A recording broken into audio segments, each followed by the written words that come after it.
வணக்கம் மகளே, welcome to Adda247 Tamil. நான் உங்கள் அருண். இந்த வீடியோ பதிவு நம்மளுடைய பேங்கிங் மக்களுக்காக. பேங்கிங் மக்கள் ஏற்கனவே IBPS RRB தேர்வுக்கு தயாராகிட்டு இருக்கீங்க. இப்போ IBPS ஓட கிளரிக்கல் அப்படின்னு சொல்லக்கூடிய நம்ம இந்த 11 வங்கிகள் இருக்கு பாத்தீங்களா, அந்த வங்கிகளுக்கான கிளரிக்கல் கேடருக்கான நோட்டிபிகேஷன் இப்போ வந்திருக்குப்பா. ஓகேங்களா, IBPS அப்படின்றது சொன்னா சில பேர் வந்து நல்லா புரிஞ்சுக்கலாம். புதுசா பார்க்குறவங்க வந்து என்ன இந்த IBPS அப்படின்ற ஒரு குழப்பம் இருக்கும். அதுக்காக தான் பார்த்தீங்க அப்படின்னா இந்த தேசிய மயமாக்கப்பட்ட வங்கிகள் அப்படின்னு சொல்லுவாங்க. அதாவது Canara bank, Indian overseas bank, Indian bank, இந்த மாதிரி மொத்தம் ஒரு 11 வங்கிகள் இருக்கு. இந்த 11 வங்கிகளுக்கான ஆட்சேர்ப்பு தான் இப்போ நடக்க போகுது. இது கிளரிக்கல் கேடர். ஓகேங்களா, கிளர்க் அப்படின்னா உடனே வந்து கொஞ்சம் கீழே குறைச்சு பார்க்காதீங்க. ஒரு பேங்க்ல உள்ள போனதுக்கு அப்புறம் பாத்தீங்க அப்படின்னா உங்களுக்கே தெரியும் அந்த கிளர்க் எவ்வளவு ஒரு கம்ஃபர்டபுளான ஜோன் அப்படின்னு சொல்லிட்டு. வாங்க வீடியோக்குள்ள போகலாம். இதுக்கு யாரெல்லாம் அப்ளை பண்ண முடியும், இந்த நோட்டிபிகேஷன்ல நம்ம தமிழகத்துக்கு எவ்வளவு நம்பர் ஆஃப் வேகன்சின்றத பத்தி நம்ம டீடைலா நம்ம பார்க்கலாம்ப்பா. சரிங்களா? ஸோ முதல்ல வந்து பாத்தீங்க அப்படின்னா என்ன நோட்டிபிகேஷன் என்ன ஏது அப்படின்றத முதல்ல நான் தெளிவா சொல்லிடுறேன். சரிங்களா? ஓகே மக்களே, ஓகேங்களா? Okay, so first of all இதை வந்து IBPS அப்படின்னு சொல்லுவாங்க, கிளர்க் 2022. சரிங்களா? என்னைக்கிலிருந்து அப்ளிகேஷன் ஸ்டார்ட் ஆகுது சார் அப்படின்ற டேட் எல்லாம் நான் ஒவ்வொன்றா சொல்லிட்டு வரேன். டேட், அப்ளிகேஷன் டேட் வந்து பார்த்தீங்க அப்படின்னா நாளையிலேருந்து, அதாவது 1/7/2022 நீங்கள் ஆன்லைனில் அப்ளிகேஷனை ஸ்டார்ட் பண்ணிக்கலாம். சரிங்களா? லாஸ்ட் டேட் எப்போ சார் அப்படின்னு நீங்கள் கேட்டீங்க அப்படின்னா 21/7/2022 வரைக்கும் நீங்கள் என்ன பண்ணிக்கலாம், ஆன்லைனில் அப்ளை பண்ணி எக்ஸாமுக்கு ஃபீஸ் கட்டுறது வரைக்கும் இது வரைக்கும் தான். சரி, இதெல்லாம் இருக்கட்டும். இதை நான் நோட்டிஃபிகேஷன் பேஜ் காட்டும்போது உங்களுக்கு டிஸ்பிளே பண்ணுறேன். இப்போ எல்லாருக்கும் இருக்கிற 2 பொதுவான காமனான ஒரு டவுட் என்ன அப்படின்னா, சார் இதுக்கு யாரெல்லாம் அப்ளை பண்ணணும், அதாவது எலிஜிபிள் கிரைட்டீரியா, பேசிக்காக நான் என்ன படிச்சிருந்தா இதுக்கு வந்து நான் அப்ளை பண்ணலாம் அப்படின்னு நம்ம பார்த்தோம் அப்படின்னா குவாலிஃபிகேஷன் அப்படின்னு சொல்லுவாங்களா. இந்த குவாலிஃபிகேஷன் அப்படின்னு பார்க்கும்போது ஒரு டிகிரிமா. சரியா? மஸ்ட் ஒரு டிகிரி நீங்க படிச்சிருக்கணும், ஒரு பேச்சுலர் டிகிரி. அது நீங்க எந்த டிகிரி வேணாலும் படிச்சிருக்கலாம். ஒரு மஸ்ட் ஒரு பேசிக் டிகிரி படிச்சிட்டீங்க, ஒரு பேச்சுலர் டிகிரி முடிச்சிட்டீங்க அப்படின்னா தாராளமா இதுக்கு நீங்க எலிஜிபிள் அப்படின்னு நம்ம சொல்லலாம். நம்பர் 1. சரிங்களா? இப்போ ஃபைனல் இயர் படிக்கிறவங்க நான் அப்ளை பண்ணலாமா சார் அப்படின்ற ஒரு கேள்வி இப்போ எல்லாருக்குள்ளேயும் வரும். ஃபைனல் இயர் படிக்கிறவங்க அப்ளை பண்ண முடியாது. நீங்கள் ஃபைனல் இயர் முடித்தவராக நீங்கள் இருக்கணும். கண்டிப்பாக கேட்டால் இப்போ தான் நான் ஃபைனல் சம் படிச்சுட்டு இருக்கேன், நான் எக்ஸாம்லாம் எழுதலை அப்படின்னு இருந்தீங்கன்னா அப்ளை பண்ண முடியாது. மஸ்ட் ஒரு கம்ப்ளீட்டட் நீங்கள் என்ன பண்ணியிருக்கணும், ஒரு டிகிரி முடித்தவராக கண்டிப்பாக நீங்கள் இருக்கணும். சரியா? முதல் டவுட் வந்து கிளாரிஃபிகேஷன் முடிஞ்சு. இப்போ ரெண்டாவது என்ன அப்படின்னா வயது வரம்பு, ஏஜ் குவாலிஃபிகேஷன். சார் ஏஜ் எந்த வயதுலேருந்து எந்த வயது வரைக்கும் இருக்கிறவங்க வந்து பார்த்தீங்க அப்படின்னா அப்ளை பண்ணலாம் அப்படின்னு எல்லாருக்கும் ஒரு டவுட் இருக்கும். 21 வயது முதல், சரிங்களா, 28 வயது வரைக்கும் இருக்கிற யார் வேணாலும் இந்த தேர்வுக்கு நம்ம அப்ளை பண்ணிக்கலாம்ப்பா. இது வந்து நமக்கான ஏஜ் குவாலிஃபிகேஷன். சரிங்களா? மினிமம் வந்து பாத்தீங்க அப்படின்னா ஏஜ் 20 வயதுலேருந்து, ஓகேங்களா, 20 வயதுலேருந்து 28 வயது வரைக்கும் இருக்கக்கூடிய யார் வேணாலும் இந்த தேர்வுக்கு அப்ளை பண்ணலாம். சார் இதுக்கு ஏஜ் ரிலாக்ஸேஷன் இருக்கா சார்? ஏன்னா எனக்கு இப்போ 29 வயதாகுது, நான் அப்ளை பண்ணலாமா? எஸ், அப்ளை பண்ண முடியும். சரிங்களா? அதுக்கு முன்னாடி இந்த 28 வயதுன்றது எந்த டேட்டுக்குள்ளே நீங்கள் இருக்கணும் அப்படின்றத சொல்லிடுறேன். நீங்கள் பிறந்தது வந்து பார்த்தீங்க அப்படின்னா 2/7/1994 அப்புறமா பிறந்தவராக இருக்கணும். இதே இது பார்த்தீங்க அப்படின்னா முன்னாடி, அதாவது 1/7/2002க்கு முன்னாடி நீங்க பிறந்தவராக இருக்கணும். சரிங்களா? இந்த 2 டேட்டையும் நல்லா ஞாபகம் வச்சுக்கோங்க. ஒருவேளை இப்போ சில பேர், சார் நான் வந்து 2/7/2022, அதாவது 2002ல் நான் பிறந்துட்டேன், அப்ளை பண்ண முடியுமானா முடியாது. கண்டிப்பாக 1/7/2002க்கு முன்னாடியோ அந்த டேட்லயோ நீங்க பிறந்தவராக இருக்கணும். அதுக்கு முன்னாடி பிறந்தவராக இருக்கணும். இதுக்கப்புறம் நீங்க பிறந்தவராக இருக்கக்கூடாது. சரிங்களா? சரி, ஓகே. அண்ட் அதே மாதிரி நான் ஒரு வேளை வந்துட்டு 1/7/1994 பிறந்துட்டேன் சார் அப்படின்னாலும் பண்ண முடியாது. ஏஜ் ரிலாக்ஸேஷன் அப்படின்னு ஒன்று இருக்கு. அதாவது நீங்க ஓபிசி கேண்டிடேட்டா இருந்தா +3 இயர்ஸ் நீங்க வாங்கிக்கலாம். +3னா எது? 94லேருந்து ஒரு 3 வயசை கழிச்சுக்கோங்க, 91 வருமா? அப்போ 2/7/1991க்கு அப்புறமா பிறந்தவராக இருந்தால் நீங்கள் அப்ளை பண்ணலாம். சரிங்களா? இதே எஸ்சி ஆர் எஸ்டி கேண்டிடேட்டாக இருந்தால் +5 ஆண்டுகள். கேட்டா 94லேருந்து ஒரு 5 வருஷம் கொள்ளைங்க, 89ன்னு வரும். ஸோ நீங்கள் என்ன பண்ணிக்கலாம், 5 ஆண்டுகள் வரைக்கும் நீங்க ஏஜ் ரிலாக்ஸேஷன் வாங்கிக்கலாம்.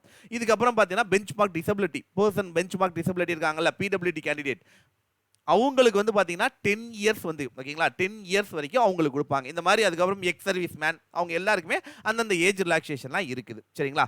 ஓகே, இது வந்து நமக்கு. இப்போ அடுத்தது என்ன அப்படின்னா, இதுக்கு எக்ஸாம் பேட்டர்ன் என்ன சார், என்ன எக்ஸாம் இதுக்கு வந்து நடத்துவாங்க, நம்ம தமிழகத்துக்கான வேக்கன்சி டோட்டலாக எவ்வளோ அப்படின்ற 2 விஷயம் இருக்கா. முதல்ல எக்ஸாம் வந்து பார்த்தீங்க அப்படின்னா தமிழில் நடக்குமா, எக்ஸாம் லாங்குவேஜ். எக்ஸாம் லாங்குவேஜ் வந்து பார்த்தீங்க அப்படின்னா இங்கிலீஷ் ஆர் தமிழ்ல. சரியா? இங்கிலீஷ் அல்லது தமிழ்ல நம்ம தேர்வு எழுதிக்கலாம். நம்மனால தமிழ்ல தேர்வு எழுத முடியும், ஒன்றும் பயப்பட வேண்டாம். சரி, தமிழ்ல அப்படின்னு வரும்போது எக்ஸாம் பேட்டர்ன் என்ன சார், எக்ஸாம் பேட்டர்ன் என்ன சார். ஃபர்ஸ்ட் லெவல் வந்து பாத்தீங்க அப்படின்னா பிலிமினரி எக்ஸாம், ப்ரீ எக்ஸாம் அப்படின்னு சொல்லுவாங்க, பிலிமினரி அப்படின்னு சொல்லுவாங்க, முதல்நிலை தேர்வு. ரெண்டாவது ஸ்டேஜ் வந்து பாத்தீங்க அப்படின்னா மெயின்ஸ். கரெக்டா? இந்த 2 லெவல் தான், மெயின்ஸ் 2 லெவல் தான். சரி, பிலிமினரி அண்ட் மெயின்ஸ் 2 லெவல் வருதே சார். இந்த 2 லெவலுக்கு எனக்கு டோட்டலாக வந்துன்னா என்னென்ன சப்ஜெக்ட்லாம் கேட்பாங்க அப்படின்ற ஒரு சந்தேகம் இருக்கும். என்னென்ன சப்ஜெக்ட் கேட்பாங்க, மொத்தமே 4 சப்ஜெக்ட் தான். ஒன்று பிலிமினரியை பொறுத்த வரைக்கும், பிலிமினரியை பொறுத்த வரைக்கும் 3 சப்ஜெக்ட். ஃபர்ஸ்ட் ஒன் பார்த்தீங்க அப்படின்னா இங்கிலீஷ் லாங்குவேஜ். சரிங்களா? இங்கிலீஷ் லாங்குவேஜ் இதை இங்கிலீஷில் மட்டும்தான் நீங்கள் எழுத முடியும். சரிங்களா? இங்கிலீஷில் மட்டும் தான் எழுத முடியும். 30 கேள்விகள் 30 மார்க்குக்கு நம்ம எழுதுவோம்.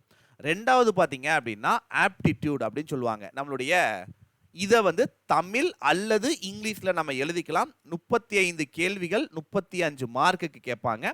மூணாவது பார்த்தீங்க அப்படின்னா நம்மளுடைய ரீசனிங் அப்படின்னு சொல்லக்கூடியது, இது தமிழ் அல்லது ஆங்கிலம் ரெண்டுல எதில் வேணால் எழுதிக்கலாம். 35 கேள்விகள் 35 மார்க்குக்கு. மொத்தம் பார்த்தீங்க அப்படின்னா 100 கேள்விகள் 100 மார்க்குக்கு நம்ம எழுதுவோம்ப்பா. இது எக்ஸாம் பேட்டர்ன் பிலிமினரிக்கு. சரி, இதே mains level exam, main level அப்படின்னு நம்ம போகும்போது இன்னும் எக்ஸ்ட்ராவா இந்த 3 சப்ஜெக்ட் கூட எக்ஸ்ட்ராவா ஒரே ஒரு சப்ஜெக்ட் வந்து நமக்கு ஆட் ஆகும். அங்கே நம்பர் ஆஃப் அந்த கொஸ்டின்ஸ் அண்ட் இது வந்து பார்த்தீங்கன்னா கொஞ்சம் வேரி ஆகும். அந்த 4வது என்ன அப்படின்னா current affairs and financial awareness அப்படின்னு சொல்லுவாங்க. சரிங்களா? அதுவுமே நம்ம என்ன பண்ணலாம் அப்படின்னா தமிழ்லையும் நம்ம எழுதிக்கலாம் மெயின் எக்ஸாமினேஷனில். சரிங்களா? அது என்ன 4வதா மெயினில் மட்டும் கேட்குறது, அது என்ன அப்படின்னா இந்த 4 சப்ஜெக்ட் 3ஓட சேர்த்து மெயின்ஸில் நம்ம கேட்பாங்க. அது general awareness or financial awareness அப்படின்னு சொல்லுவாங்க. கரெக்டா? இதில் நம்பர் ஆஃப் கொஸ்டின்ஸ் வேரி ஆகும். மெயின்ஸுக்குன்னு வரும்போது அது எல்லாமே நான் வந்து அந்த பிடிஎஃப்ல டிஸ்பிளே பண்ணுறேன். சரிங்களா? இதுதான்ப்பா எக்ஸாம் பேட்டர்ன் ஓவராலாக வந்து பார்த்தீங்கன்னா. சரி, இப்போ நம்ம வந்து பிடிஎஃப் டிஸ்பிளே பண்ணிட்டா ஒவ்வொன்றா நம்ம என்ன பண்ணலாம் அப்படின்னா பிடிஎஃப் வச்சு உங்களுக்கு நான் டிஸ்பிளே பண்ணி சொல்லி காட்டிட்டேன் அப்படின்னா உங்களுக்கு தெளிவாக புரிஞ்சிடும் என்ன வேகன்சி, நம்ம தமிழகத்துக்கு என்ன வேகன்சிங்கிறது முதல்ல நமக்கு தெரிஞ்சுக்கலாம். சரிங்களா? ஐபிபிஎஸ் அப்படின்னு சொல்லுவாங்க. சரிங்களா? இந்த ஐபிபிஎஸ் உடைய நோட்டிஃபிகேஷன் தான் இப்போ வந்திருக்கு. இதை தான் இப்போ நான் உங்களுக்கு டிஸ்பிளே பண்ணிக்கிட்டு இருக்கேன். பிடிஎஃப் கீழே கமெண்ட் செக்ஷனில் பின் பண்ணி வைக்கிறேன், எடுத்து டீட்டெயிலாக படிச்சு பாருங்க. சரிங்களா? ஓவராலா. சரிங்களா? மொத்தம் 11 வங்கிகள் இதில் வந்து பார்ட்டிசிபேட் பண்ணுறாங்க. எந்தெந்த வங்கிகள் பார்த்தோம் அப்படின்னா இந்த கொடுத்துருக்கேன் பாருங்க, bank of Baroda, bank of India, bank of Maharashtra, Canara bank, Canara bank of central bank of India, Indian bank, Indian overseas bank, Punjab national bank, Punjab and Sind bank, அதே மாதிரி UCO bank and union bank of India என்ற மொத்தம் 11 வங்கிகளுக்கான கிளரிக்கல் கேடர், clerk அப்படின்னு சொல்லுவாங்க, அந்த கேடருக்கான ஆட்கள் வந்து சேர்க்க போறாங்க. சரி, இதுக்கு அப்ளிகேஷன் டேட் என்னையிலிருந்து, நாளையிலிருந்து ஆரம்பிக்க போது 1/7/2022 இருந்து 21/7/2022 வரைக்கும் நீங்க என்ன பண்ணிக்கலாம் அப்படின்னா ஆன்லைன்ல விண்ணப்பிச்சுக்கலாம். இதுக்கு நல்லா தெரிஞ்சுக்கோங்க, ஃபீஸ் பே பண்றதுக்கும் இதுதான் கடைசி தேதி. இதுக்கப்புறம் எக்ஸ்ட்ரா டேட்லாம் தர மாட்டாங்க. அண்ட் அடுத்தது பார்த்தீங்கன்னா ப்ரீ எக்ஸாம் ட்ரைனிங். இந்த எக்ஸாமுக்கு முன்னாடி வந்து பார்த்தீங்க அப்படின்னா எஸ்சி எஸ்டி மக்களுக்கு மட்டும் அந்த ப்ரீ எக்ஸாம் ட்ரைனிங் நடக்கும். அவங்களுக்கு வந்து இது வந்து கொடுப்பாங்க. அந்த ட்ரைனிங் டேட் வந்து அந்த ஆகஸ்ட் மாதத்தில். அப்புறம் வந்து பார்த்தீங்கன்னா நமக்கான preliminary examination, online preliminary examination September மாதத்துலையும், அதே மாதிரி அதோட ரிசல்ட் வந்து பார்த்தீங்க அப்படின்னா அதுக்கப்புறம் ஒரு மாதம் கழிச்சும், அதுக்கப்புறம் வந்து பார்த்தீங்கன்னா மெயின்ஸ் எக்ஸாம் செப்டம்பர் அல்லது அக்டோபர், அதாவது செப்டம்பரில் எக்ஸாம் நினச்சுன்னா அக்டோபரில் நமக்கு மெயின்ஸ் எக்ஸாமும் வந்துடும். கன்ஃபார்ம் வந்து மெயின் எக்ஸாமினேஷன் உள்ள வந்துடும். சரிங்களா? ஓகே, அதுக்கடுத்து ஃபைனல் ரிசல்ட் ஏப்ரல் 2023 நமக்கு ஃபைனல் ரிசல்ட் வந்துடும். 2 லெவல் எக்ஸாம் தான், இதுக்கு இன்டர்வியூலாம் கிடையாது. சரி, ஓகே. அடுத்தது வந்து நமக்கான குவாலிஃபிகேஷன் மஸ்ட் வந்து பார்த்தீங்க அப்படின்னா ஒரு இந்தியன் சிட்டிசனாக அவர் இருக்கணும், அல்லது நேபாளிஸ் இவங்கெல்லாம் இருக்கலாம். சரிங்களா? பிரச்சனை கிடையாது. வயது வரம்பு அப்படின்னு நம்ம பார்க்கும்போது ஓவரால் எலிஜிபிள் கிரைட்டீரியாவில் வயது வரம்பு தான் ரொம்ப முக்கியம். மினிமம் 20 வயதிலிருந்து 28 வயதுக்குள்ள. சரிங்களா? இந்த இடத்துல கொடுத்துருக்காங்க பாருங்க, 20லிருந்து 28 வயதுக்குள்ள நீங்க இருக்கலாம். அந்த டேட்டையும் தெளிவாக சொல்லிட்டாங்க. 2/7/1994 இருந்து 1/7/2002 பிறந்தவராக இருக்க வேண்டும். சரி, age relaxation SC or ST மக்களாக இருந்தால் 5 வருடம் ரிலாக்ஸேஷனும், ஓபிசியாக இருந்தால் 3 ஆண்டுகளும், பர்சன் வித் பெஞ்ச்மார்க் டிசபிலிட்டியாக இருந்தால் 10 ஆண்டுகள் வரைக்கும் நீங்க ரிலாக்ஸேஷன் வாங்கிக்கலாம். எக்ஸ் சர்வீஸ் மேன் அவங்க பீரியடுக்கு அப்புறம் பார்த்தீங்க அப்படின்னா ஒரு 3 வருஷம் அந்த மாதிரிலாம் கொடுத்துருப்பாங்க. அது ஒரு தடவை செக் பண்ணிக்கோங்க. இதுக்கு அடுத்தது மிக முக்கியமானது என்ன அப்படின்னா education qualification, degree, graduate in any discipline. நீங்க எந்த இதில் வேணாலும் நீங்க படிச்சிருக்கலாம். ஆனால் ஒரு degree must in the university regarding by the government of India and the equivalent qualification regarded by the central government இருந்து கொடுக்கப்பட்ட அந்த டிகிரிக்கு ஈக்குவலண்டா உள்ளதை நீங்க படிச்சுக்கலாம். இதுல டிப்ளமோ வந்து படிச்சிருக்கலாம், அப்ளை பண்ணலாமா சார் அப்படின்ற ஒரு சந்தேகம் நிறைய பேருக்கு வரும். Diploma is not a degree, அது ஒரு கோர்ஸ். சரிங்களா? டிப்ளமோ படிச்சு முடிச்சவங்க இதுக்கு அப்ளை பண்ண முடியாது, டிகிரி முடிச்சிருக்கணும். சரிங்களா? சரி, ஓகே. அடுத்தது அப்படியே நம்ம வந்தோம் அப்படின்னா மற்ற ஒவ்வொரு இது வந்து கொடுத்துருக்காங்க. ஓகேங்களா? அதெல்லாம் அந்தந்த கேட்டகரியில் இருக்கவங்க ஒரு தடவை படித்து பார்த்துக்கோங்க. கண்ணு வந்து கரெக்டாக இருக்கணுமா சார்? விசிபிலிட்டி, நான் வந்து கண்ணாடி லென்ஸ் போட்டிருக்கேன், அதெல்லாம் பிரச்சனை கிடையாது. லென்ஸ் போட்டிருந்தாலும் தாராளமாக பண்ணலாம். சரிங்களா? ஒன்றும் பிரச்சனை கிடையாது. ஓகேங்களா? அதே மாதிரி நிறைய பேருக்கு அந்த ஒரு சந்தேகம் இருக்குது. அதே மாதிரி அப்ளை பண்ணும்போது எனக்கு ஓபிசி சர்டிஃபிகேட் வேணுமா அப்படின்னா அப்ளை பண்ணும்போது தேவையில்லை. ஆனால் நீங்கள் ஓபிசி தானான்றதை ஒரு தடவை கன்ஃபார்ம் பண்ணிக்கோங்க. அதுவும் நான் க்ரீமி லேயரில் வர்றீங்களான்றதை கன்ஃபார்ம் பண்ணிக்கோங்க. சரிங்களா? அண்ட் அதே மாதிரி வந்து பாத்தீங்க அப்படின்னா எக்ஸாம் ஸ்ட்ரக்சர் வந்து பாத்தீங்கன்னா 2 level examination, preliminary examination, mains examination. Preliminary எக்ஸாமினேஷனை பொறுத்த வரைக்கும் இங்கிலீஷ் லாங்குவேஜ், நியூமரிக்கல் எபிலிட்டி அல்லது ஆப்டிடியூட் அப்படின்னு சொல்லுவாங்க. அடுத்தது ரீசனிங் எபிலிட்டி அப்படின்னு சொல்லுவாங்க. ஸோ கரெக்டா நான் சொன்ன மாதிரி 30 கேள்விகள் 30 மார்க் இங்கிலீஷ், மற்ற ரெண்டும் வந்து 35 கேள்விகள் 35 மார்க் கேட்பாங்க. அந்த ஸ்டார் போட்டிருக்காங்கல்ல, அதுக்கான அர்த்தம் என்ன அப்படின்னா பிராந்திய மொழிகள் அப்படின்னு சொல்லுவாங்க. அந்த மாநில மொழிகளில் நீங்கள் எழுதிக்கலாம். இப்போ நம்ம வந்து தமிழில் எழுதிக்கலாம், இங்கிலீஷில் எழுதிக்கலாம், ஹிந்தியும் நமக்கு உண்டு. இந்த 3 லாங்குவேஜில் ஏதாவது ஒன்று நம்ம பயன்படுத்திக்கலாம். சரிங்களா? சார், இப்போ நீங்கள் தமிழ் அப்படின்னு நீங்கள் சொல்கிறீங்களே, நம்ம தமிழ் மாணவர்கள் தமிழகத்துக்கு அப்ளை பண்ணுறோம், வேறு யாராவது அப்ளை பண்ண முடியுமா அப்படின்னா தமிழ் எழுத படிக்க கண்டிப்பாக தெரிஞ்சிருக்கணும்ப்பா. அதை வந்து பார்த்தீங்க அப்படின்னா இந்த குவாலிஃபிகேஷன் டீட்டெயிலில் வந்து அவங்க கொடுத்துருப்பாங்க. நீங்கள் எந்த மாநிலத்துக்கு அப்ளை பண்ண போகிறீங்களோ அந்த மாநிலத்தினுடைய அந்த மொழி வந்து உங்களுக்கு கண்டிப்பாக படிக்க எழுத தெரிஞ்சிருக்கணும் அப்படின்றது கண்டிப்பாக மஸ்ட் கொண்டு வந்துட்டாங்க. சரிங்களா?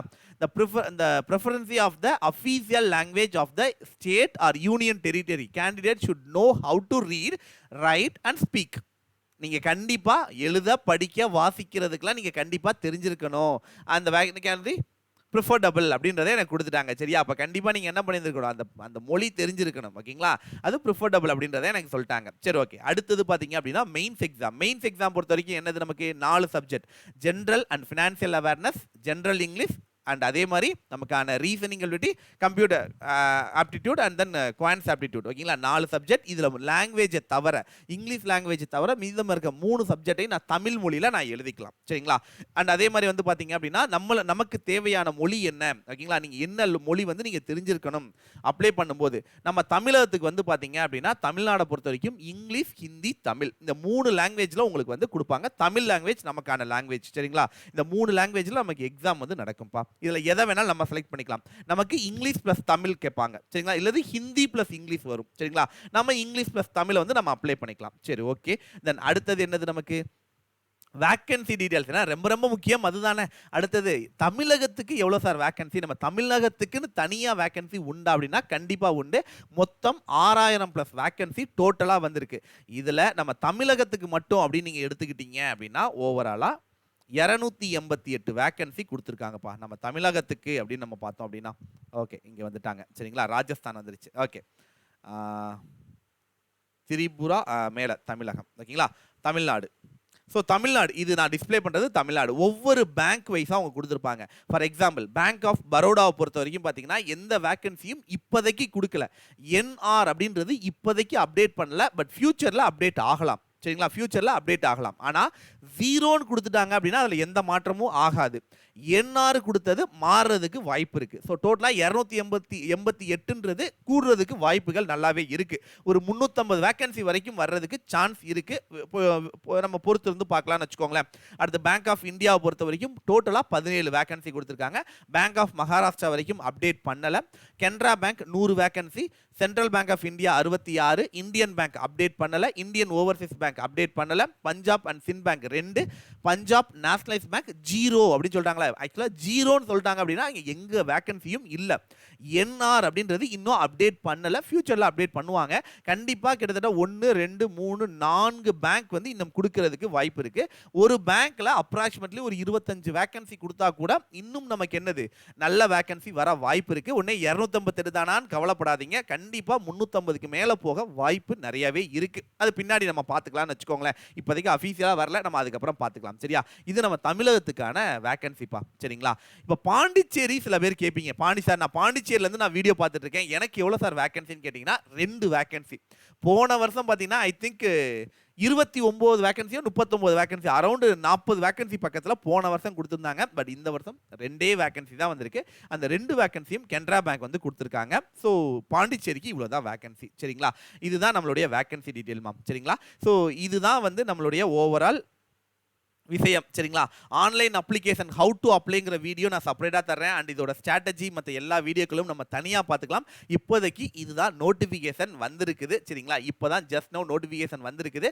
டீட்டெயிலாக ஒரு தடவை என்ன கீழே டிஸ்கிரிப்ஷனில் லிங்க் கொடுத்துருக்கேன், எடுத்து ஒரு தடவை ஓப்பன் பண்ணி ஃபுல்லாக படித்து பாருங்கள். என்ன விவரங்கள் என்ன ஏதுன்றதை பாருங்கள். ஹவு டு அப்ளை வீடியோ நாளைக்கு காலையில் ஷார்ப்பாக உங்களுக்கு வந்துடும்.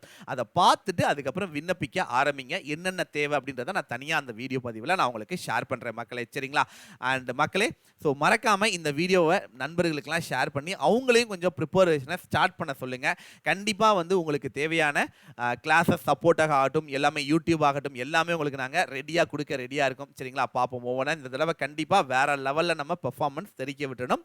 தமிழர்களின் வேலை தமிழர்களுக்கே அப்படின்னு சொல்லி ப்ராக்டிஸை இனிதே ஸ்டார்ட் பண்ணுங்கள். முக்கியமாக தமிழில் நம்மளால் எக்ஸாம் பண்ண முடியும் அப்படின்றதுனால முழு நம்பிக்கையோடு உங்களுடைய ப்ராக்டிஸை ஸ்டார்ட் பண்ணுங்கள் மக்களே. சரிங்களா, ஓகே மக்களே, மீண்டும் அடுத்த வீடியோ பதிவில் கண்டிப்பா சந்திப்போம். சரிங்களா, வீடியோவை ஃபுல்லா டீடைலா படிச்சு பாருங்க. நம்மளுக்கு இன்னைக்கு டபுள் வேலிடிட்டி ஆஃபர் இருக்கு. ஸோ மறக்காம யூஸ் பண்ணிக்கோங்க டபுள் வேலிடிட்டி ஆஃபரை. சரிங்களா, நன்றி, தேங்க்யூ ஸோ மச். அண்ட் மீண்டும் அடுத்த வீடியோ பதிவில் சந்திப்போம். நன்றி, வணக்கம்.